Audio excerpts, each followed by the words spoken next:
හිඟතද නොවුන නිසා පල්ලම වෙත ගියා. ජීවිත සැම බේරගන්න මම උත්සාහ කළා. ප්‍රිය පදවන ඔය දෑතට බුදු සරණයි කියා.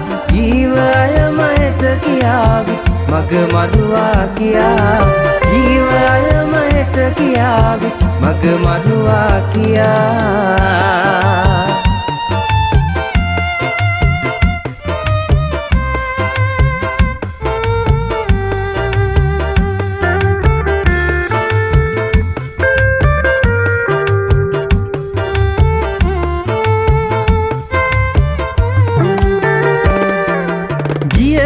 ගමනම සතුටින් නිමා කළා මෙතෙක්.